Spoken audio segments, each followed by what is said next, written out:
Imagine stumbling on the side of a lonely Montana road to find 8 German shepherds left to die, poisoned, broken, and on the brink of death. What would you do if your own nightmares came back in their terrified eyes? Stay with me, because this is the story of a haunted Marine who refused to let anyone get left behind, and how together they fought their way back from the edge. Have you ever faced a moment that tested your will to live? Drop your experience in the comments below. I want to hear your story. If this tale moves you, hit that like button and subscribe for more true grit rescues and second chances every week. Let's keep this pack growing. Daniel Carter walked down the quiet dirt road on the edge of a Montana forest. The creek beside it burbled a calm tune, morning light slanting soft through pine needles. His boots moved with purpose, each step stirring memories he wished he could bury. The world around him was peaceful, birds calling, a gentle wind in the grass, yet inside him his chest felt tight, and every distant sound echoed with ghosts of a past he could not forget. Then Daniel saw them, several black garbage bags lying against the road's embankment, half hidden in tall grass and shadow. He knelt, wary hands reaching out. The fabric tore open. Inside, a small dog lay huddled, stiff and broken. It whimpered, a weak, ragged sound that stopped with its last breath. Blood-tinged foam drooled from its mouth, its eyes, dark and pleading, rolled back, broken, poisoned. In that instant, the world around Daniel shattered. Green shrubs vanished, replaced by the glare of a desert sun. The wail of battle and the holler for a fallen brother rang in his ears. He snapped back to the present with a start, his jaw clamped shut as he scanned the rest of the scene. Another bag, another life. A second dog stumbled into view. Anger burned hot in his gut. This one too, hurt and terrified. Daniel tore into the next bag, a curse on his lips. The acrid stench of blood and chemicals stabbed at his nostrils. Inside, another dog lay broken, blurred white fur matted with dried blood, neck ringed with bruises. It gasped shallow breaths. Each tear revealed another living wreck of cruelty. Panic and fury mixed in his bones. Daniel shut his eyes hard. Time slowed. He could feel his heart beating loud in his chest, every thump a drum of life and guilt. A memory flashed, an older Marine buddy, gasping in the red dust of Ramadi, grimacing with pain. 5 by 5, Carter, the buddy had managed, voice rattling. And then silence. Shame and loss crashed over him like cold iron. He opened his eyes. The creek burbled on, indifferent. These wounded dogs had no line of retreat, no hope in that quiet place. The agony around him faded to one sharp truth. The only thing sharper was the knowledge of what he had to do. Daniel knelt among the bags and began work. He pulled each dog out gently, cradling their broken bodies. His hands shook, but he worked carefully, bandaging neck wounds with torn strips from his shirt. He drew heart medication from his kit, praying silently as he administered it to those who still whimpered. Each whimper tore at him, and he whispered promises as if to brothers in arms. The instinct that once made him pull a dying comrade from an explosion now pushed him to fight for these innocent lives. Around him, the quiet road held its breath. The crash of past battles faded away. In the dark eyes of a suffering hound, Daniel saw the same fear and defiance he'd seen in himself on patrol. With each ragged breath the dog survived, determination flooded through him.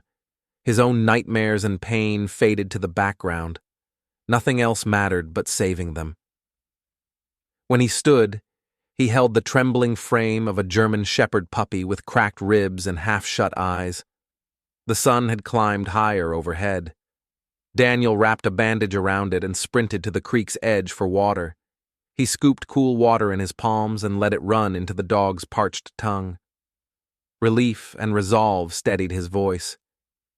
Daniel Carter did not see himself as a hero. The war was over, but its code still ran through his blood. "Nobody gets left behind," he murmured into the morning light. The wounded dogs were weak, but alive, and as long as he drew breath, he would carry them out of darkness. A lone soldier refusing to let anyone be forgotten. The vet clinic's door is flung open. I feel it long before I see it, the stench of antiseptic and fear washing over me, thick as blood in the air. My boots thud on the linoleum floor as I stagger in, 2 dog crates pressed into my arms. 8 limp bodies lie inside, trembling and pale. Around me, the emergency ward erupts in chaos. Dr. Emily Shaw snaps into action the moment she sees me. Her eyes are calm, but I catch a flash of horror as she takes in the sight of my load. In an instant, she's barking orders.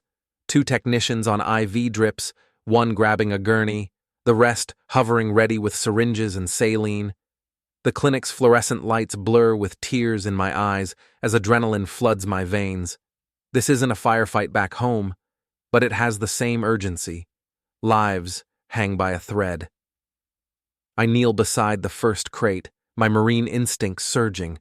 I yank open it, and the dog inside whimpers. Its eyes are glassy, pupils dilated. I push a trembling voice down and focus. Dr. Shaw leans over, her coat creased with sweat. "Go," she says quietly, and I haul the dog onto the metal table. My fingers fumbling, I start chest compressions. My mind flashes back to a late night in Kandahar. The rifle kick, the halo of muzzle flash. Only now my hands press on ribs instead of plating body armor. Heart stops. I give a quick breath. Still nothing. Another dog howls softly behind me. Dr. Shaw is already moving, giving commands that float through the air like commands in formation. I crush back memories of firefights, steady my breathing. This small clinic feels as precarious as any battlefield aid station I've ever seen. A technician hands me an oxygen mask for the second dog, a puppy, only a few months old, fur matted and gray with salivation. Emily slices the airways open with practiced precision. I wrap the mask to its snout and pump air into its lungs. Its chest rises, pauses, then a stillness like a final salute.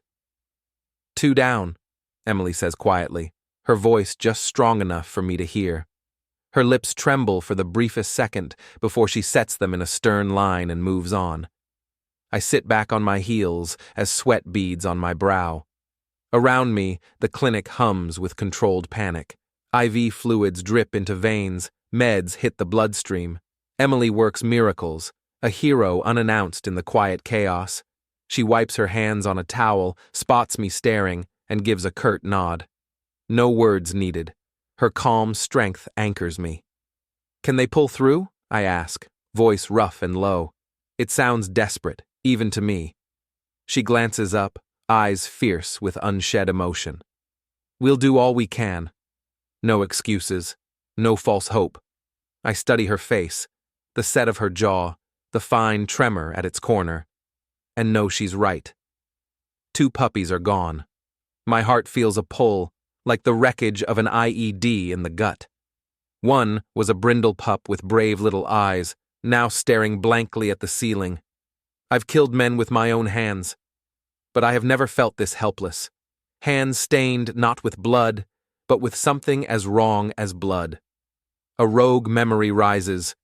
Me, backlit by helicopter downdraft in Iraq, cradling a dying comrade, whispering goodbye. I remember the cold hand of guilt sliding in. I imagine those small dogs looking at me, suspects in some twisted war I never signed up for. My chest tightens, and I can't draw breath. Emily lifts a final puppy into a box with morphine-laced cotton. "Keep it breathing," she tells me. I barely nod, arms shaking as I hold the creature to my chest. It whimpers, locks eyes with me for a moment. I'm a soldier protecting civilians. I swallow hard, forcing thoughts of sand and bullets away. All that matters now is a fragile heartbeat against my palm. Hours later, the clinic is quiet. Night crawls outside the windows. Dr. Shaw and her team have pilled through every dose they can. 6 lives hang by threads in front of me, shivering on blankets. 2 are gone. 2 empty crates sit in the corner, a silent pair of gravestones I refuse to look at. Emily squeezes my shoulder. Her hand is warm. "They need quiet," she whispers. "You were right. Your cabin might keep them alive."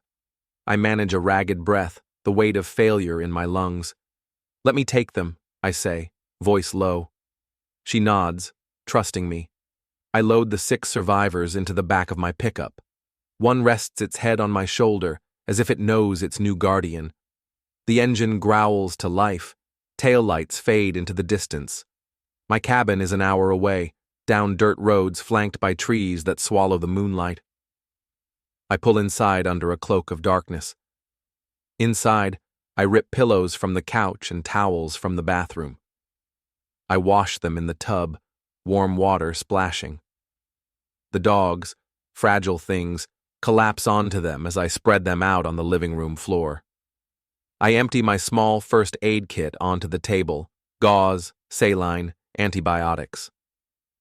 My hands know these tools from years ago, but tonight they tremble with the unfamiliar fear of staying alive. I set up a single lamp on a battered coffee table. Its yellow light paints everything in sepia, like a faded photograph of someone else's life. One by one, I treat each dog, gently cleaning wounds, slow syringe injections of antibiotics, watching their eyes for any sign of pain. When I press a stethoscope to the chest of the tiniest puppy, the little heart beats so faintly, I worry I might have imagined it. I feel my own chest heave. For a moment, I wonder if this could all drown me in guilt. But then I remember Marine rule number 1: adapt, improvise, overcome. Outside, the wind rattles the old windows. A branch taps a rhythm on the roof, a lullaby or a heartbeat I can't tell. Inside, quiet settles over the wounded. They lie sprawled, trusting, in my bunker-turned-recovery ward. I pick up the smallest of the survivors, a runt with one ear standing up at a jaunty angle. Looking into its soulful eyes, I press my forehead against its soft fur. This one I name Reaper, after Staff Sergeant Garcia, the friend who saved my life in Kabul and died a week later. Reaper looks up, and I feel a tear burn down my cheek. "Rest now," I whisper. Next, I kneel by a golden-haired adult dog whose eyes flicker between drowsiness and panic. I stroke his muzzle.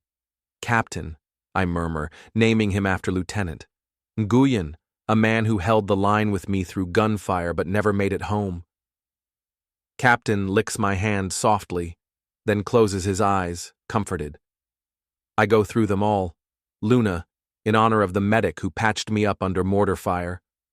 Storm, after the bombardier who loved that Weather Channel dad-joke nonsense even as shells rained around us.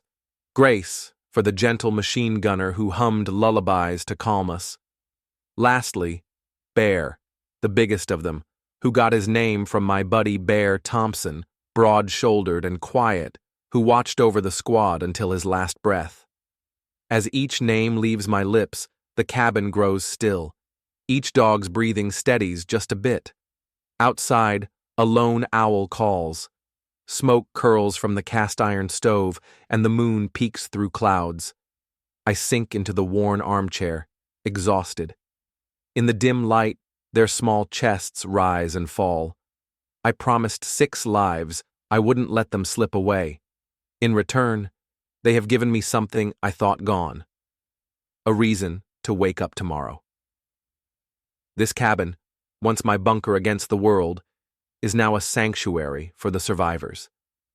In the shadows, I allow myself to hope that maybe, out here on the edge of everything, a broken Marine can save a few more innocent souls. The 6 dogs named after ghosts of my past lie before me, each name a promise, each heartbeat a reminder. I'll keep watching, and I won't let them down. Midnight at the cabin. Moonlight cuts through the windows, painting fear on the walls.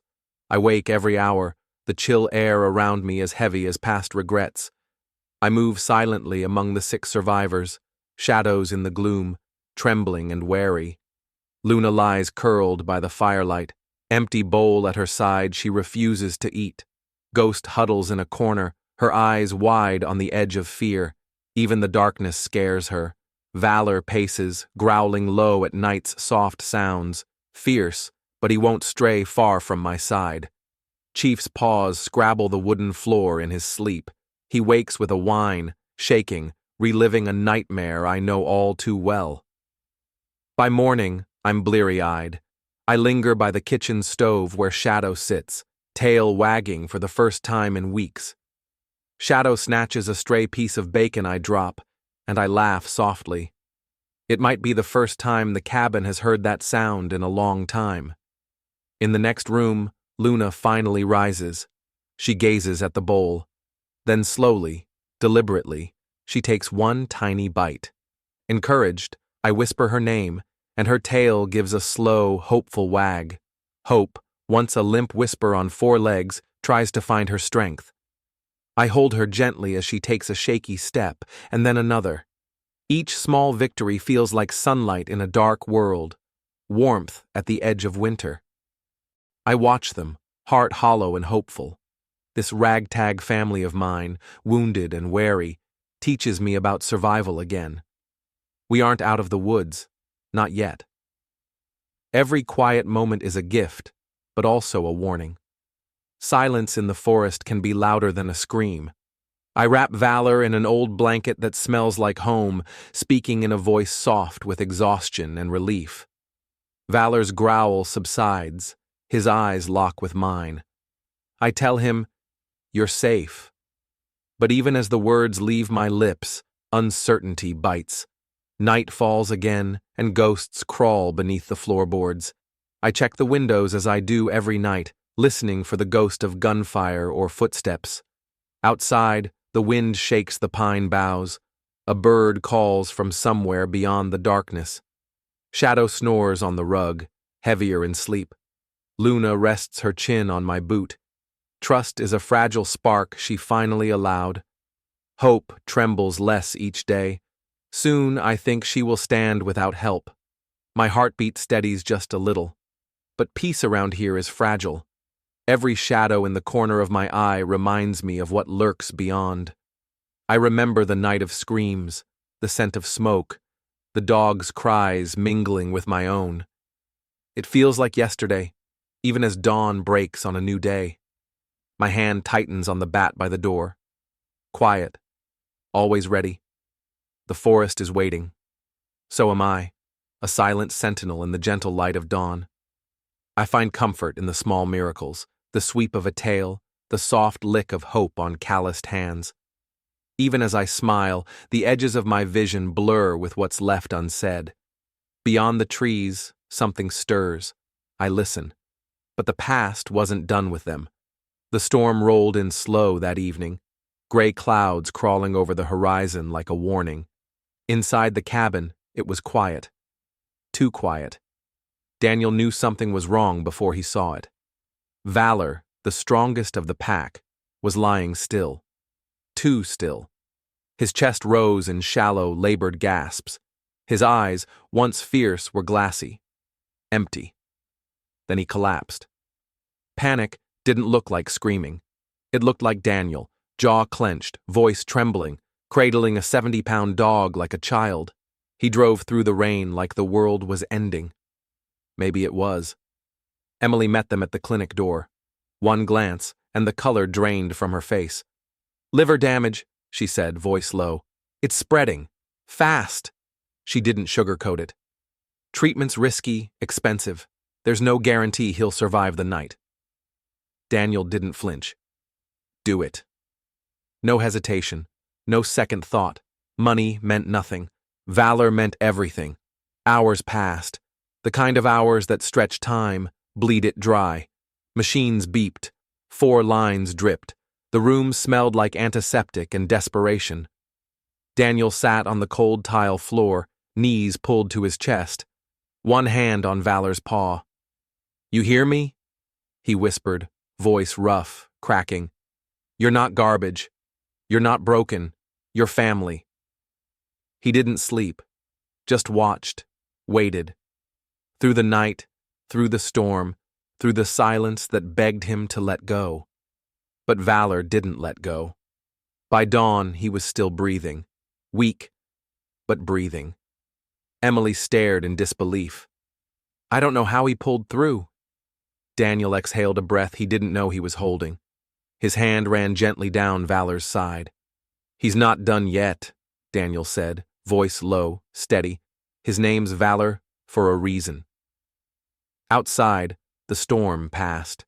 But inside, the fight had only just begun. The truth came like a punch to the gut. A backyard breeding ring.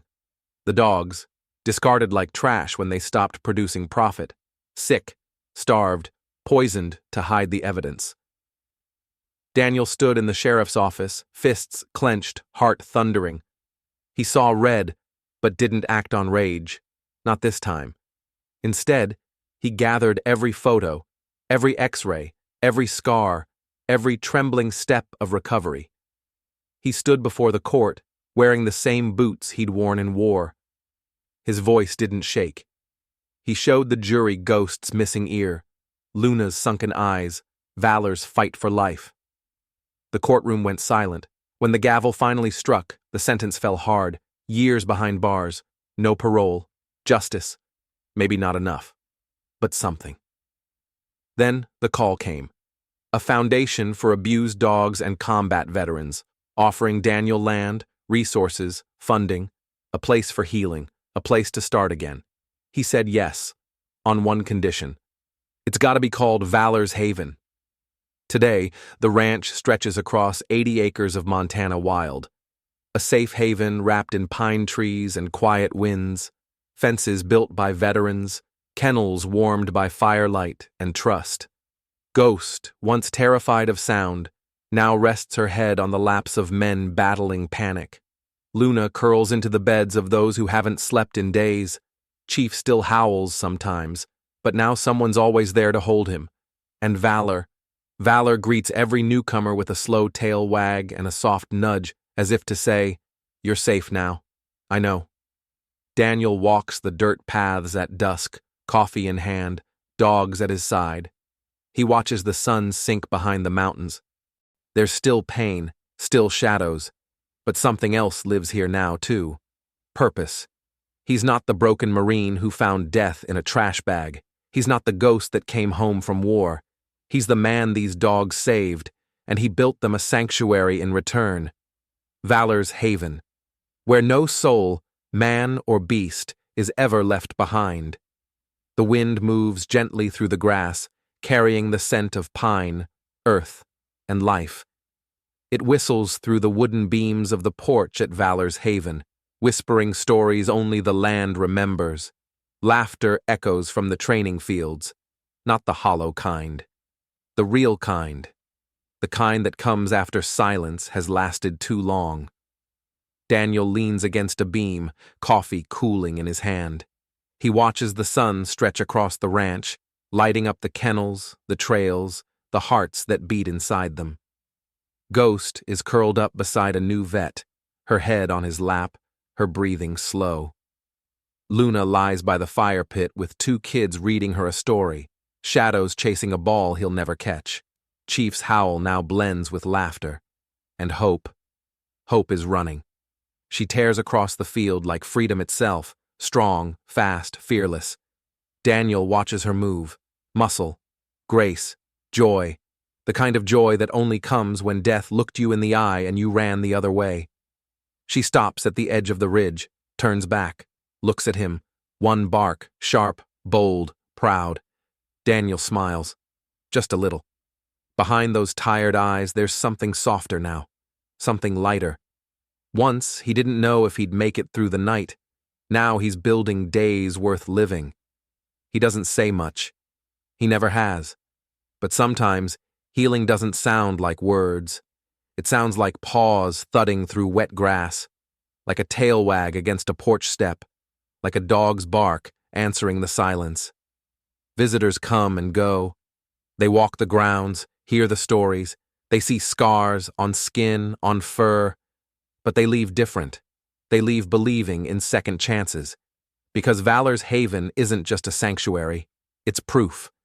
Proof that broken things can be mended, that lost souls can find home. And Daniel? He still wakes early, still checks each kennel, still listens to the wind, but he no longer walks alone. 8 dogs saved his life, and he made sure the world would remember. Because sometimes, second chances don't come in grand gestures. They come quietly, on 4 paws, with a bark, and a heart that refuses to quit.